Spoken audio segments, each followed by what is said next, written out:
Hi all അസ്സലാമു അലൈക്കും welcome back. അപ്പോൾ ഇന്നത്തെ നമ്മുടെ ഒരു അടിപൊളി സിമ്പിൾ ബ്രേക്ക്ഫാസ്റ്റ് റെസിപ്പിയാണ് കേട്ടോ. നമ്മുടെ അടുക്കളയിൽ സ്ഥിരമായിട്ട് കാണുന്ന 3-4 ഇൻഗ്രീഡിയൻസ് വെച്ചിട്ട് പെട്ടെന്ന് തന്നെ ഉണ്ടാക്കാൻ പറ്റുന്ന ഒരു കിടിലൻ ഐറ്റം. അപ്പോൾ നമുക്ക് വീഡിയോയിലേക്ക് പോയാലോ.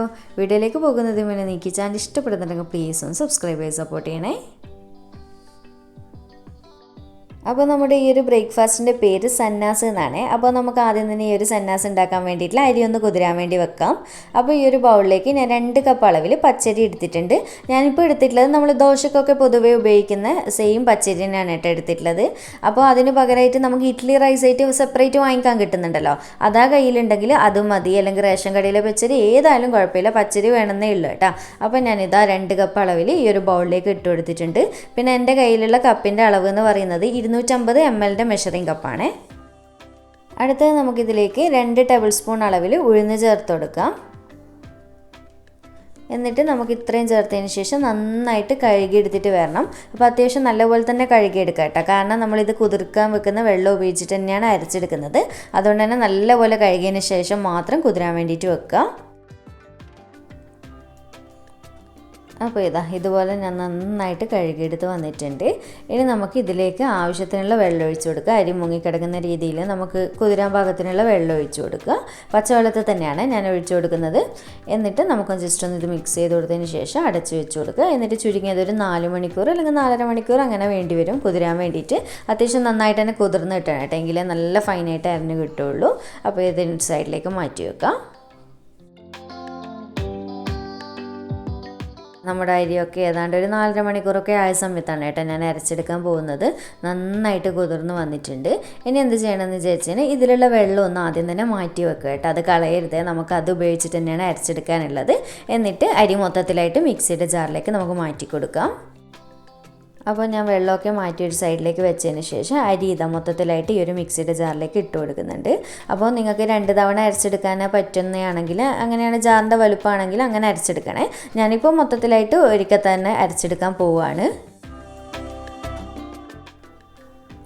അപ്പോൾ ഇതുപോലെ അരി ഇട്ട് കൊടുത്തതിന് ശേഷം ഇനി നമുക്കിതിലേക്ക് 1/2 കപ്പ് അളവിൽ ചോറ് ചേർത്ത് കൊടുക്കാം. അപ്പോൾ ചോറ് എടുക്കുമ്പോൾ പലർക്കും കൺഫ്യൂഷൻ വരാറുണ്ട്. ഏത് അരിയുടേതാണെങ്കിലും പ്രശ്നമില്ല കേട്ടോ, നമ്മൾ വീട്ടിൽ വെക്കുന്ന ഏത് ചോറാണോ അത് മതി. ഇപ്പോൾ പൊന്നിയരിയുടേതാണെങ്കിലും കുറുവയുടേതാണെങ്കിലും ഏതായാലും കുഴപ്പമില്ല. അപ്പോൾ 1/2 കപ്പ് അളവിലാണ് ഇട്ട് കൊടുത്തിട്ടുള്ളത്. അടുത്തത് നമുക്കിതിലേക്ക് 1 ടീസ്പൂൺ ഈസ്റ്റ് ചേർത്ത് കൊടുക്കാം.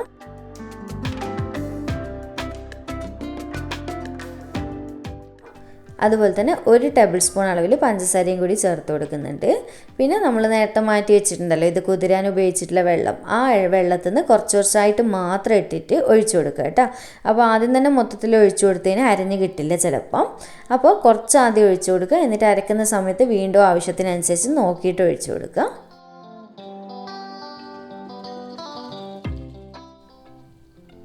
അപ്പോൾ ഞാൻ ഇതുപോലെ അരച്ചെടുത്ത് വന്നതിന് ശേഷം ഈ ഒരു പാനിലേക്ക് ഒഴിച്ചു കൊടുക്കുന്നുണ്ട്. അപ്പോൾ അത്യാവശ്യം കുറച്ചൊരു വലുപ്പമുള്ള പാത്രം നോക്കിയിട്ട് എടുക്കുക, കാരണം നന്നായിട്ട് ഇത് പൊങ്ങി വരും. അപ്പോൾ അരച്ചെടുക്കുമ്പോൾ നല്ല ഫൈനായിട്ട് ഒട്ടും തരികളില്ലാതെ തന്നെ അരച്ചെടുക്കാൻ പ്രത്യേകം ശ്രദ്ധിക്കണേ. എന്നിട്ട് ഞാൻ മിക്സിയുടെ ജാറിലേക്ക് ഒരല്പം കൂടി വെള്ളം ഒഴിച്ചിട്ട് നന്നായിട്ടൊന്ന് കുലുക്കിയെടുത്തിട്ട് ഒഴിച്ചു കൊടുക്കുന്നുണ്ട്, കാരണം അതിൽ നമ്മുടെ മാവിൻ്റെ അംശമൊക്കെ കിടക്കുന്നുണ്ടല്ലോ. എന്നിട്ട് നന്നായിട്ട് ഇതുപോലെ ഒന്ന് കുലുക്കിയെടുത്തതിന് ശേഷം വീണ്ടും ഒഴിച്ചു കൊടുക്കുന്നുണ്ട്. അപ്പോൾ നിങ്ങൾക്ക് ഈ ഒരു കുതിരാൻ ഉപയോഗിച്ചിട്ടുള്ള വെള്ളം ബാക്കിയില്ല എന്നുണ്ടെങ്കിൽ സെപ്പറേറ്റ് പച്ചവെള്ളം ഒഴിച്ചിട്ട് അരച്ചെടുക്കുക കേട്ടോ. നമ്മൾ പൊതുവെ ദോശക്കൊക്കെ അരച്ചെടുക്കുന്നുണ്ടല്ലോ, ആ ഒരു രീതിക്ക് അരച്ചെടുത്താലും മതി. അപ്പോൾ ഒന്നുകൂടി എക്സ്ട്രാ ടേസ്റ്റ് കിട്ടണമെങ്കിൽ നമ്മൾ കുതിരാൻ ഉപയോഗിച്ചിട്ടുള്ള ആ ഒരു വെള്ളത്തോടു കൂടി അരച്ചെടുക്കുമ്പോൾ അതിനനുസരിച്ച് ടേസ്റ്റ് കിട്ടുന്നുണ്ട്. അപ്പോൾ ഇതുപോലെ നന്നായിട്ടൊന്ന് മിക്സ് ചെയ്ത് കൊടുക്കാം. അപ്പോൾ ഈ ഒരു മാവിൻ്റെ കൺസിസ്റ്റൻസി എന്ന് പറയുന്നത് നമ്മുടെ ഇഡ്ഡലി മാവിൻ്റെ അത്ര ടൈറ്റ് ആവണ്ട കേട്ടോ, എന്നാൽ ദോശ മാവിൽ ഒരു പൊടിക്ക് ലൂസായിട്ടായിരിക്കണം ഇരിക്കേണ്ടത്, എങ്കിൽ നല്ല പെർഫെക്റ്റ് ആയിട്ടുള്ള സന്നാസ് കിട്ടുള്ളൂ. അതൊക്കെ ഒന്ന് ശ്രദ്ധിക്കണം കേട്ടോ. അപ്പോൾ നന്നായിട്ട് ഇതുപോലെ തന്നെ മിക്സ് ചെയ്ത് കൊടുക്കുക. നിങ്ങൾക്ക് കാണുമ്പോൾ തന്നെ മനസ്സിലാവുന്നുണ്ട് എന്ന് വിചാരിക്കുന്നു ഇതിൻ്റെ ആ ഒരു ലൂസൊക്കെ. അപ്പോൾ ഈ ഒരു രീതിക്ക് എന്തായാലും അരച്ചെടുക്കുക. പിന്നെ ഒട്ടും തരികൾ പാടില്ല കേട്ടോ, നല്ല ഫൈനായിട്ട് തന്നെ അരച്ചെടുക്കാനും പ്രത്യേകം ശ്രദ്ധിക്കുക, എങ്കിലേ നന്നായിട്ട് കിട്ടുള്ളൂ. ഇനി നമുക്കിതന്നെ അടച്ച് വെച്ച് കൊടുക്കാം. എന്നിട്ട് ഞാനിതിപ്പോൾ രാത്രിയാണ് കേട്ടോ അരച്ച് വെക്കുന്നത്. ഇനി ഞാൻ ഇത് രാവിലെ ചുട്ടെടുക്കുകയുള്ളൂ. ഏതാണ്ട് ഒരു 7-8 മണിക്കൂർ എന്തായാലും ചുരുങ്ങിയത് റെസ്റ്റ് ചെയ്യാൻ വേണ്ടി വെക്കണം, എങ്കിലേ നന്നായിട്ട് ഇത് പൊങ്ങി പതഞ്ഞ് വരുള്ളൂ. പിന്നെ ഓരോ നാട്ടിലെ ക്ലൈമറ്റിനനുസരിച്ചിട്ട് വ്യത്യാസം വരും കേട്ടോ സമയം. ഇവിടെയൊക്കെ ഇപ്പോൾ അത്യാവശ്യം നല്ല തണുപ്പാണ്, അതുകൊണ്ട് ചിലപ്പോൾ അത്ര ഓവറായിട്ട് പൊങ്ങി വരില്ല. അതുകൊണ്ട് ഒന്ന് പ്രത്യേകം ശ്രദ്ധിക്കുക. നിങ്ങൾ കുറച്ച് കുറച്ചൊരു വലുപ്പമുള്ള പാത്രം തന്നെ എടുക്കാൻ വേണ്ടിയിട്ട് ഇനി ഞാൻ ഇത് അടച്ചു വെച്ച് കൊടുക്കാൻ പോവാണ്.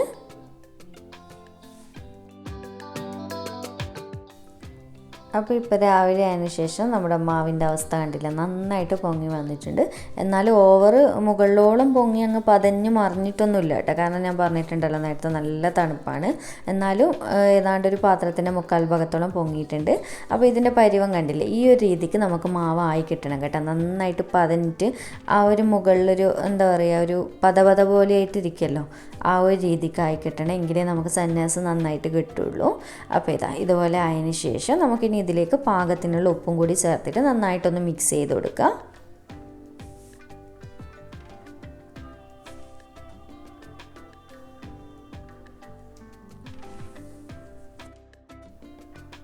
ഇനി നമ്മൾ ഈ ഒരു സന്നാസ് ചുട്ടെടുക്കാൻ വേണ്ടിയിട്ട് പോകുന്നത് സ്റ്റീമറിലാണ് കേട്ടോ ചെയ്തെടുക്കുന്നത്. അതുകൊണ്ട് തന്നെ നമുക്ക് ചെറിയ ബൗളുകൾ ആവശ്യമുണ്ട് സ്റ്റീലിൻ്റെത്.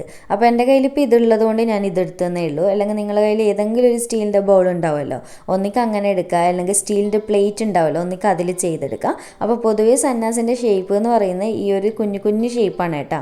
അതുകൊണ്ട് ഞാൻ ഇതുപോലത്തെ ബൗളെടുത്ത് ഇനി ഇതിൽ നന്നായിട്ട് ഓയിലൊന്ന് ബ്രഷ് ചെയ്തെടുക്കണം എല്ലാ നമ്മളെടുത്ത് വെച്ചിട്ടുള്ള പാത്രത്തിലും.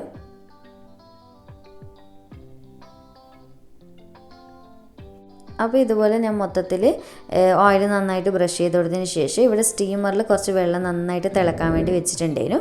ഇപ്പോൾ നന്നായിട്ട് തിളച്ച് വന്നതിന് ശേഷം നമ്മൾ ഓയിൽ പുരട്ടി വെച്ചിട്ടുള്ള ബൗളുകൾ മൊത്തത്തിലായിട്ട് വെച്ച് കൊടുക്കുക. നിങ്ങൾ സ്റ്റീമറിൽ എത്രത്തോളം കൊള്ളുന്നോ അതിനനുസരിച്ച് നോക്കിയിട്ട് വെച്ച് കൊടുക്കുക കേട്ടോ. ഇനി നമുക്കിതുപോലെ ഈ ഒരു ബൗളിലേക്ക് നമ്മൾ നേരത്തെ ഉപ്പൊക്കെ ഇട്ട് റെഡിയാക്കി വെച്ചിട്ടുള്ള മാവുണ്ടല്ലോ അത് ഒഴിച്ചു കൊടുക്കാം. അപ്പോൾ ഈ ഒരു സന്നാസിൻ്റെ വലുപ്പത്തിനനുസരിച്ച് നിങ്ങൾക്ക് ഒഴിച്ചു കൊടുക്കാം കേട്ടോ, അത് നിങ്ങളുടെ ഇഷ്ടമാണ്. അപ്പോൾ ഞാനിപ്പോൾ ഈ ഒരു ബൗളിൻ്റെ 3/4 ഭാഗത്തോളം എല്ലാത്തിലും ഒഴിച്ചു കൊടുക്കുന്നുണ്ട്. പിന്നെ ഓവർ നിറയെ ഒഴിക്കാൻ നിൽക്കണ്ട, കാരണം ഇത് നന്നായിട്ട് ചിലപ്പോൾ പൊങ്ങി വരാൻ ചാൻസ് ഉണ്ട്. അതുകൊണ്ട് തന്നെ ഓവർ മുകളിലോളം ഒഴിച്ചു കൊടുക്കേണ്ട, ഏതാണ്ട് ഒരു 3/4 ഭാഗം. അപ്പോൾ ഇതുപോലെ മൊത്തത്തിൽ ഒഴിച്ചു കൊടുക്കട്ടെ.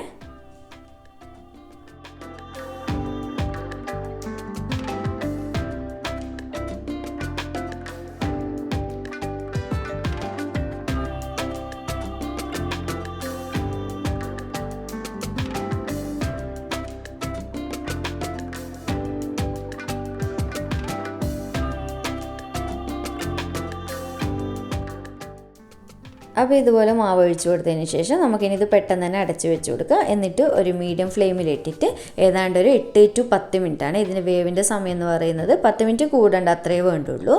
ഇനി നമുക്കിത് വെയിറ്റ് ചെയ്യാം. അങ്ങനെ ഇപ്പോൾ ഏതാണ്ട് ഒരു 10 മിനിറ്റൊക്കെ ആവാറായ സമയത്താണ് ഞാൻ ഇത് തുറന്ന് നോക്കുന്നത്. കണ്ടില്ല, നന്നായിട്ട് വെന്ത് വന്നിട്ടുണ്ട്. അപ്പോൾ നിങ്ങൾക്ക് ഇങ്ങനെ കാണുമ്പോൾ തന്നെ മനസ്സിലാവും വെന്ത് എന്നുള്ളത്. മുകൾ ഭാഗമൊക്കെ ചിലതൊക്കെ കണ്ടില്ല, നന്നായിട്ട് ഒരു പൊട്ടി വന്ന പോലെ ആയിട്ടുണ്ട്. അപ്പോൾ ഇങ്ങനെ മനസ്സിലാവാതെ ആണെങ്കിൽ ചെറിയൊരു സ്ക്യൂവറോ അല്ലെങ്കിൽ ഫോർക്കോ എന്തെങ്കിലും വെച്ച് ജസ്റ്റ് ഒന്ന് കുത്തി നോക്കിയാലും മതി കേട്ടോ, അപ്പോഴും മനസ്സിലാവും. അപ്പോൾ ഇത്രയേ ഉള്ളൂ. ഇനി നമുക്കിതൊന്ന് മാറ്റി വെച്ച് കൊടുക്കണം. നന്നായിട്ട് ചൂടാറുന്നവരെ വെയിറ്റ് ചെയ്യാം. അപ്പോൾ നമ്മുടെ സന്നാസ് മൊത്തത്തിൽ റെഡി ആയിട്ടുണ്ട്.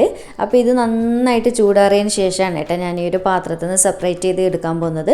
അതുകൊണ്ട് തന്നെ ജസ്റ്റ് ഒന്ന് വിരൽ വെച്ചിട്ട് ഇതുപോലെ എല്ലാ സൈഡും ഒന്ന് വിടിച്ചു കൊടുത്തു കഴിഞ്ഞാൽ പെട്ടെന്ന് തന്നെ നമുക്കിത് തട്ടിയെടുക്കാൻ പറ്റും.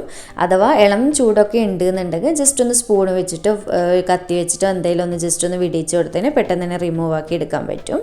അപ്പോൾ ഇത്രയേ ഉള്ളൂ, നമ്മൾ അടിപൊളി സൂപ്പർ സോഫ്റ്റ് ആയിട്ടുള്ള ഐറ്റാണ് കേട്ടോ. കഴിക്കാൻ നല്ല ടേസ്റ്റാണ്. ഒരുപാട് ഇൻഗ്രീഡിയൻസ് ഒന്നും വേണ്ടല്ലോ, നമ്മുടെ സ്ഥിരമായിട്ട് അടുക്കളയിൽ കാണുന്ന കുറച്ച് ഐറ്റംസേ വേണ്ടുള്ളൂ. അപ്പോൾ ഒരു തവണയെങ്കിലും ഒന്ന് ട്രൈ ചെയ്ത് നോക്കണേ ഈ ഒരു സന്നാസ്. അപ്പോൾ ഇതിൻ്റെ മെയിനായിട്ടുള്ള കോമ്പിനേഷൻ എന്ന് പറയുന്നത് chicken curry, mutton curry, chicken stew, mutton stew, beef stew ഏതാണെങ്കിലും കുഴപ്പമില്ല കേട്ടോ, എല്ലാത്തിനും നല്ല ബെസ്റ്റ് കോമ്പിനേഷനാണ്. അല്ലെങ്കിൽ തേങ്ങാപ്പാലിൽ കുറച്ച് പഞ്ചസാര, ഏലക്കായ, പഴമൊക്കെ ഒന്ന് കൈ വെച്ചിട്ടൊന്ന് ഉടച്ചെടുത്തിട്ട് നമ്മൾ കഴിക്കുമല്ലോ സ്റ്റ്യൂ പോലെ തേങ്ങാപ്പാലിൻ്റെ, ആ ഒരു സ്റ്റ്യൂവും നല്ല മാച്ചാണ് കേട്ടോ. നമ്മളങ്ങനെയും കഴിക്കാറുണ്ട്, അത്രയ്ക്ക് ടേസ്റ്റിയാണ്. അപ്പോൾ ഒരു തവണയെങ്കിലും ഒന്ന് ട്രൈ ചെയ്തിട്ട് ഫീഡ്ബാക്ക് അറിയിക്കുക. വീഡിയോ ഇഷ്ടമായിട്ടുണ്ട് എന്നുണ്ടെങ്കിൽ ലൈക്ക് ചെയ്യാനും ചാനൽ സബ്സ്ക്രൈബ് ചെയ്യാനും മാക്സിമം ഒന്ന് ഷെയർ ചെയ്ത് കൊടുക്കാനും മറക്കല്ലേ. അപ്പോൾ വീണ്ടും ഒരു അടിപൊളി വീഡിയോ ആയിട്ട് കാണാം. താങ്ക്